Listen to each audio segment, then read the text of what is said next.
ओम शांति। आज 17 अप्रैल 2025 के साकार मधुर महावाक्य हैं।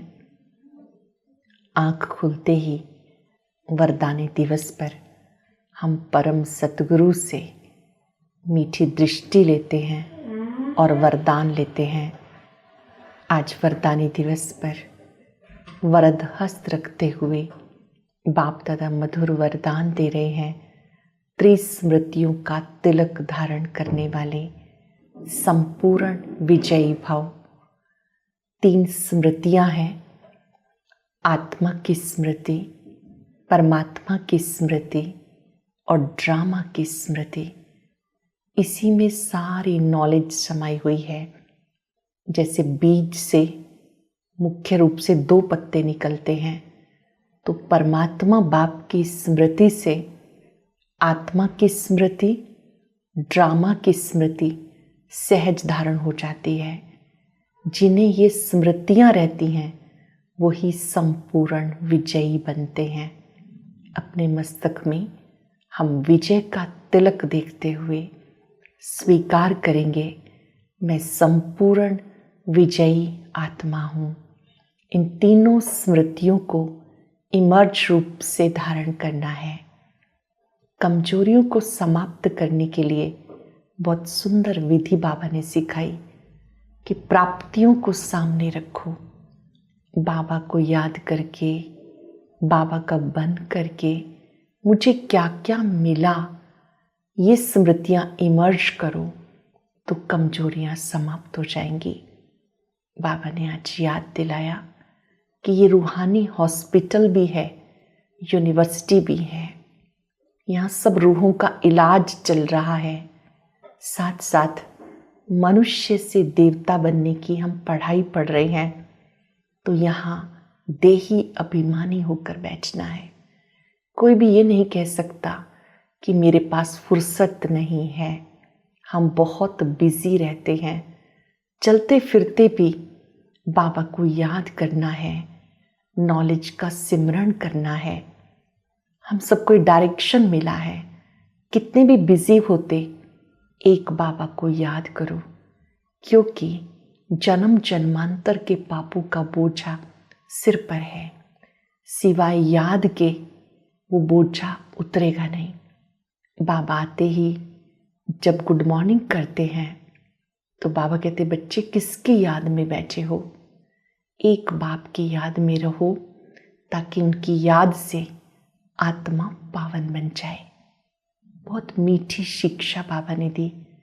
तुम्हें रूप बसंत बनना है। बहुत बहुत मीठे बनो। आपके मुख से रतन निकलने चाहिए, पत्थर नहीं। जो ज्ञान की बातें हैं उन्हीं की लेन देन करो। स्वयं में धारण कर औरों को भी धारणा कराओ। देही अभिमानी होकर के बैठो। 3 चित्र बहुत विशेष हैं, त्रिमूर्ति, गोला और झाड़। कोई भी आए उनको बाबा का परिचय दो। जब उन्हें बाबा का परिचय हो जाएगा तो याद करना भी सहज हो जाएगा। बाप का यथार्थ परिचय बाबा स्वयं आकर देते हैं। कोई आपसे मिले तो उन्हें बाबा की पहचान देनी है, ताकि वो भी बाबा को याद करें और ज्ञान योग में तीखे हो जाएं।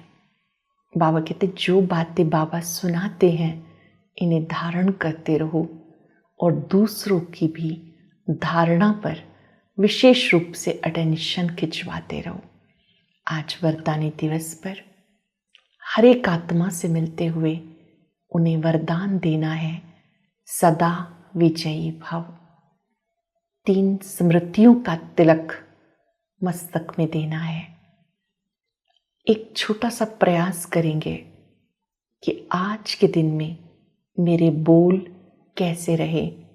बोलने से पहले सोचेंगे, यही बोल कोई मुझे बोले तो मुझे कैसा लगेगा। एक एक बोल रतन समान हो।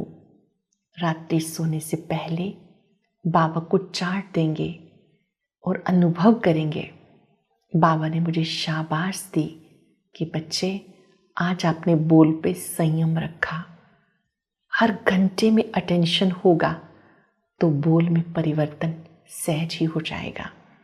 सुनते हैं बाबा के मधुर बोल। बाबा कहते हैं, मीठे बच्चे, ये रूहानी हॉस्पिटल तुम्हें आधा कल्प के लिए एवर हेल्दी बनाने वाली है। यहां तुम देही अभिमानी होकर बैठो। ये रूहानी हॉस्पिटल है, आधा कल्प के लिए एवर हेल्दी बनाने वाली है। यहां तुम देही अभिमानी होकर बैठो। क्वेश्चन है, धंधा आदि करते भी कौन सा डायरेक्शन बुद्धि में याद रखना है? बाप का डायरेक्शन है, तुम किसी साकार व आकार को याद नहीं करो। एक बाप की याद रहे तो विक्रम विनाश हो। किसी साकार को, आकार को याद नहीं करो, निराकार बाप को याद करो। इसमें कोई ये नहीं कह सकता कि हमें फुर्सत नहीं है। सब कुछ करते भी याद में रह सकते हो। कर्म योगी बनकर रहे, कर्म करते करते याद रहे, तो जब हम बैठकर याद करेंगे तो सहज ही बुद्धि बाबा से लग जाएगी। ओम शांति। मीठे मीठे रूहानी बच्चों प्रति बाप का गुड मॉर्निंग। हम सब क्या कहेंगे? मीठे बाबा, प्यारे बाबा, गुड मॉर्निंग। गुड मॉर्निंग के बाद बच्चों को कहते हैं, बाप को याद करो। 5 सेकंड के लिए बाबा के स्वरूप पर एकाग्र हो जाएंगे। देखेंगे उस महाज्योति को जिनका पवित्र प्रकाश आत्मा को पावन कर देता है।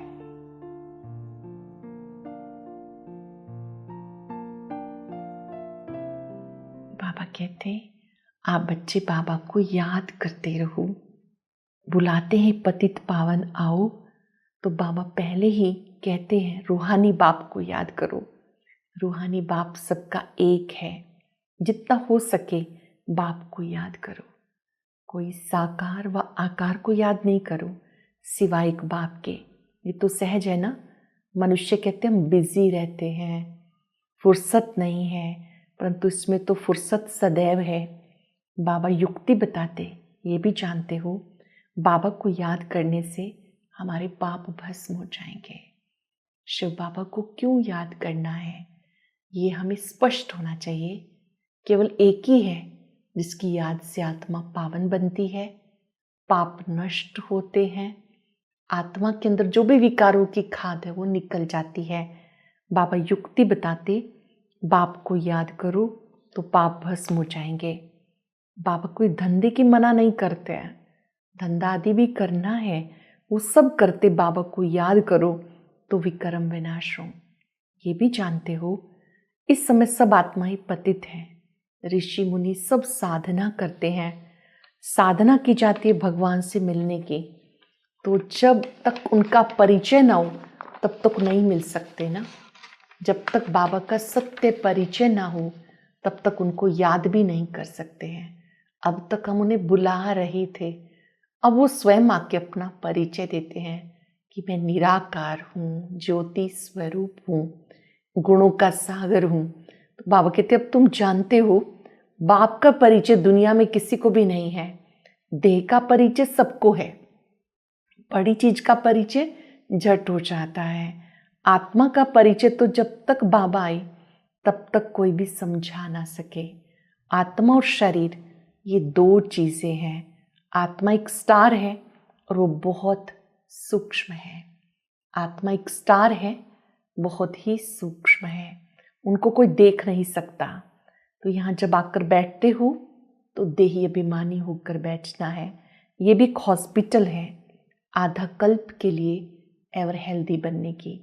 1 जन्म 2 जन्म के लिए नहीं, 21 जन्मों के लिए एवर हेल्दी बन जाते हैं। आत्मा तो है अविनाशी, कभी विनाश नहीं होती। आत्मा का सारा पार्ट है। आत्मा कहती मैं कभी विनाश को नहीं पाती हूँ। इतनी छोटी सी आत्मा है और उसमें 84 जन्मों का अविनाशी पार्ट है। छोटी सी बिंदी आत्मा है।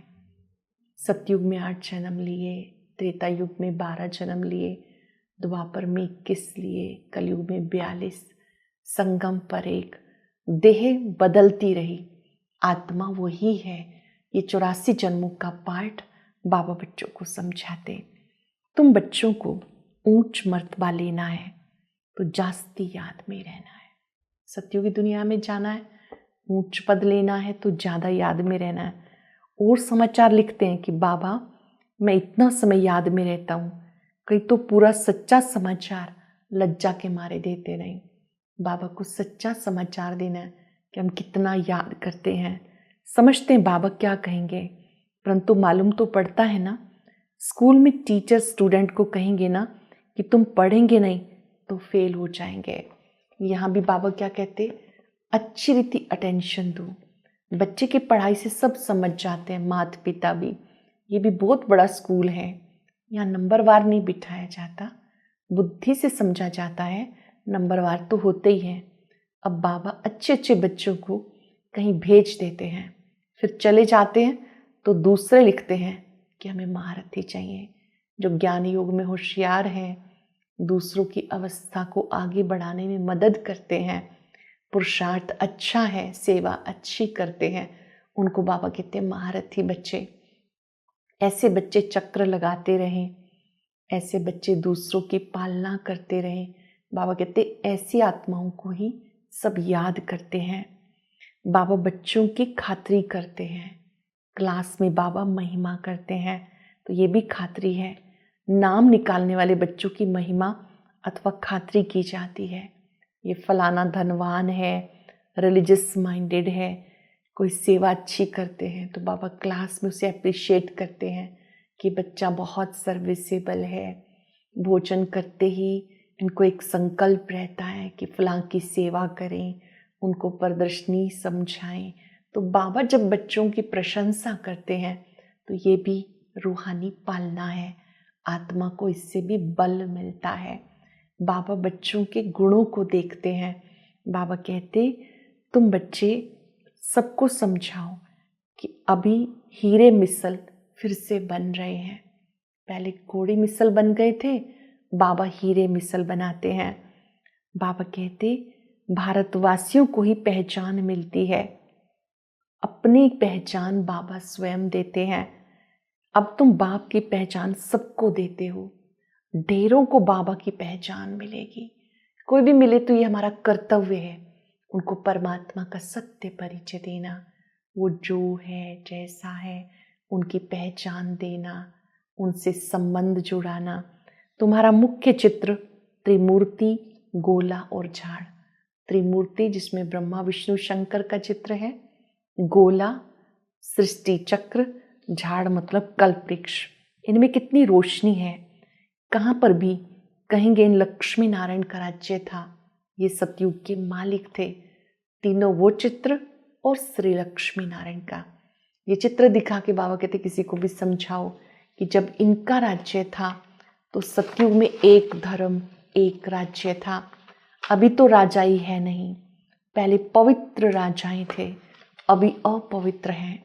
राजा महाराजा ये अक्षर चले आते हैं। सतयुग वाले महाराजा महारानी, त्रेता वाले राजा रानी। इन लक्ष्मी नारायण के लिए कहेंगे सतयुग के मालिक थे। किसने राज्य लिया? अब तुम जानते हो राजाई की स्थापना कैसे होती है। बाबा कहते मैं तुम्हें पढ़ाता हूँ 21 जन्मों के लिए।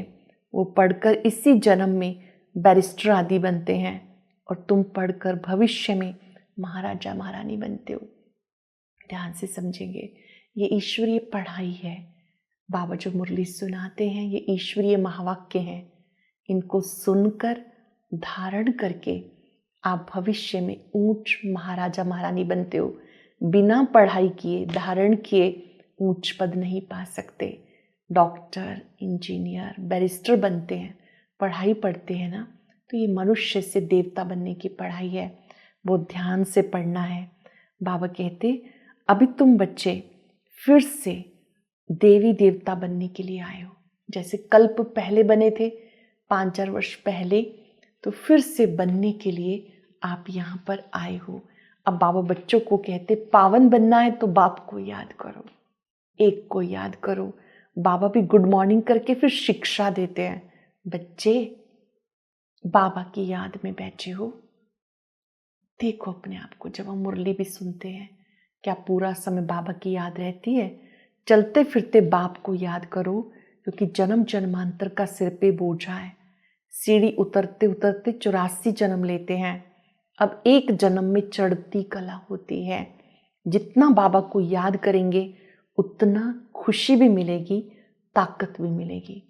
बाबा को याद करेंगे तो खुशी भी मिलेगी, ताकत भी मिलेगी। बहुत बच्चे हैं जिनको आगे नंबर में रखा जाता है, परंतु याद में नहीं रहते हैं। बाबा ने ध्यान खिंचवाया कि याद की यात्रा बहुत ज़रूरी है। बहुत बच्चे हैं आगे नंबर में रखा जाता है, याद में बिल्कुल नहीं रहते। बोले ज्ञान में तीखे हैं, परंतु याद की यात्रा नहीं है। बाप तो बच्चों की महिमा करते हैं, ये भी नंबर 1 में है, तो जरूर मेहनत करते होंगे ना। ब्रह्मा बाबा को भी मेहनत करनी पड़ती है।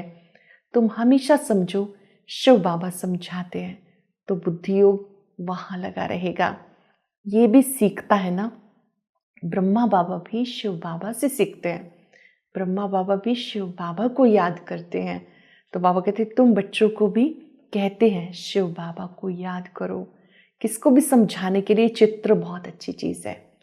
जैसे किसी को ज्ञान समझाते हैं चित्रों के द्वारा या मौखिक रूप से समझाते हैं, तो जब आप चित्र दिखाते हैं तो उनको अच्छी रीति बुद्धि में बैठ जाता है।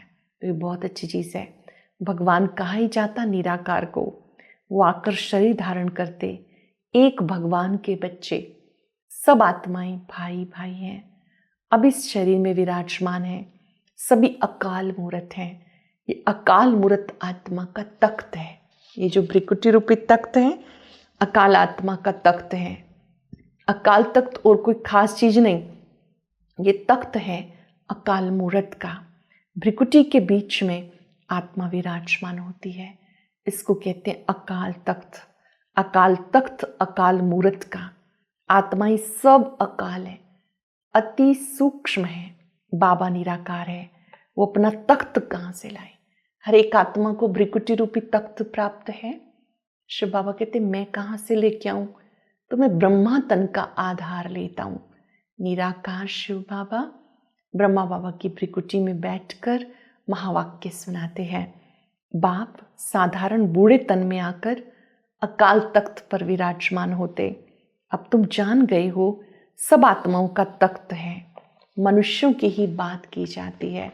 ये सारी बातें बाबा हम सब के लिए समझाते हैं कि सबको अपना अपना तख्त है। शिव बाबा को ब्रह्मा तन का आधार लेना होता है। बाबा बच्चों को कितना प्यार से कहते, मीठे बच्चे बहुत बहुत मीठे बनो, मुख से रतन निकालते रहो। प्रॉमिस करेंगे हम बाबा से कि बोलने से पहले हम अपने बोल पर पूरा ध्यान देंगे कि हमारे बोल से किसी को भी दुख ना पहुंचे। तुम हो रूप बसंत, तुम्हारे मुख से पत्थर नहीं निकलने चाहिए। आत्मा की ही महिमा होती है। आत्मा कहती मैं प्रेसिडेंट हूँ, फलाना हूँ, मेरे शरीर का नाम ये है। अच्छा, आत्माएं किसके बच्चे हैं? सब आत्माएं किसके बच्चे हैं? एक परमात्मा के। तो जरूर उनसे वर्षा मिलता होगा। बाप कहते तुम बच्चों की बुद्धि अब खुली है, तुम कोई भी मंदिर में जाएंगे तो समझेंगे कि इन चित्रों का रहस्य क्या है। जैसे चित्र दिखाए हैं तो प्रतीकात्मक हैं। जैसे बाबा ने कहा कोई 10 भुजाओं वाला, हाथी की सूंड वाला, ऐसा कोई चित्र होता है क्या? ये भी चीजें समझने की हैं। अब इतनी सारी भुजाएं दिखाते हैं।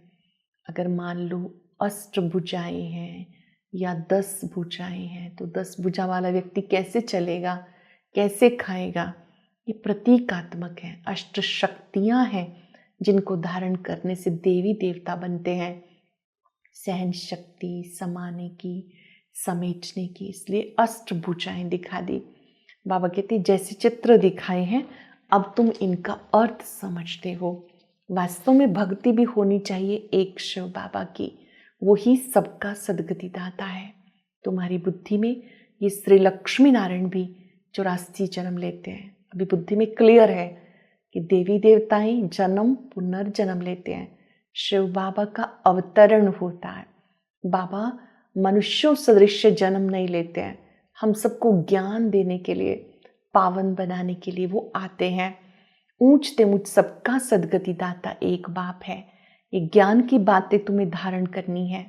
धारणा नहीं कर सकते तो क्या करेंगे, किस काम के रहेंगे। कई तो अंधों की लाठी बनने के बदले अंधे बन जाते हैं। बाबा कहते हैं आपको तो मददगार बनना है, दूसरों को भी राह दिखाने के लिए। कई ऐसे हैं दूसरों को ठीक करने चाहते हैं, स्वयं ढीले हो जाते हैं।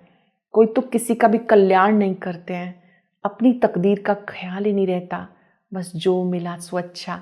बाबा कहते इसको बाबा समझ जाते इनकी तकदीर में नहीं।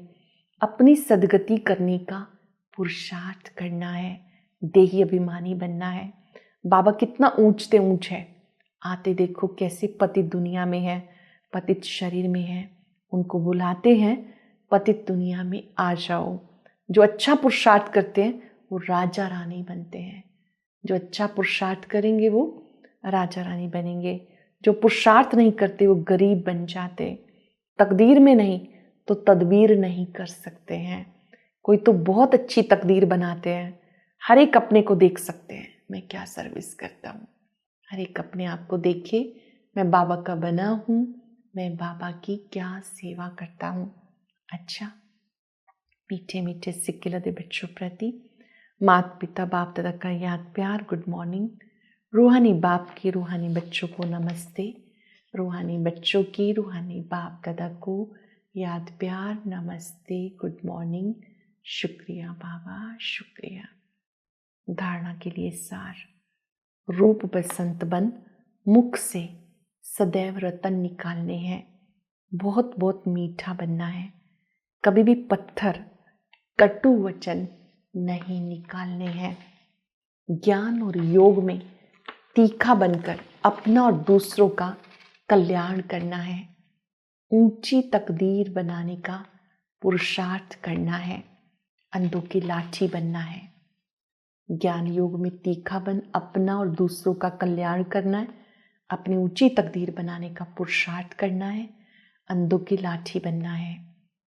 बहुत सुंदर वरदान। त्रिस्मृति स्वरूप का तिलक लगाने वाले, तिलक धारण करने वाले संपूर्ण विजयी भव। अपने मस्तक में त्रिस्मृतियों का तिलक धारण करेंगे। स्वयं की स्मृति, बाबा की स्मृति, ड्रामा के नॉलेज की स्मृति। इन्हीं 3 स्मृतियों में सारे ज्ञान का विस्तार समाया है। स्वयं की स्मृति, बाबा की और ड्रामा की, इन्हीं में सारा ज्ञान का विस्तार है। नॉलेज की वृक्ष की ये 3 स्मृतियां हैं। जैसे वृक्ष का पहले बीज होता है, उस बीज द्वारा 2 पत्ते निकलते हैं, फिर वृक्ष का विस्तार होता। ऐसे मुख्य बीज बाप की स्मृति, फिर 2 पत्ते आत्मा और ड्रामा की नॉलेज।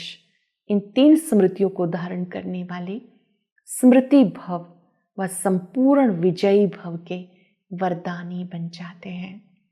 स्लोगन है, प्राप्तियों को सदा सामने रखो तो कमजोरियां सहज समाप्त हो जाएंगी। प्राप्तियों को सामने रखो तो कमजोरियां सहज समाप्त हो जाएंगी। आज चलते फिरते बाबा का वरद हस्त अपने सिर पर अनुभव करेंगे और भ्रिकुटी में 3 स्मृतियों का तिलक लगा के रखेंगे और स्वमान में रहेंगे, मैं संपूर्ण विजयी आत्मा हूं। बाप दादा ने स्वयं मुझे वरदान दिया है, मैं संपूर्ण विजयी आत्मा हूं। कुछ पल के लिए बाप दादा को अपने सम्मुख देखेंगे। बाप दादा के हाथ में बहुत सुंदर तिलक है। दृष्टि देते हुए बाबा तिलक दे रहे हैं। 3 स्मृतियां दिलाते विजयी भव ये वरदान दिया है।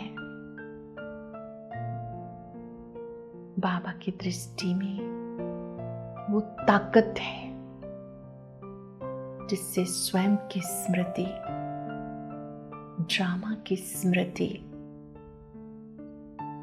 बाबा की स्मृति सहज इमर्ज हो जाती है। जिन्हें स्वयं भगवान विजय का तिलक दे, सदा सफल है। वही सहज योगी, कर्म योगी है। मन ही मन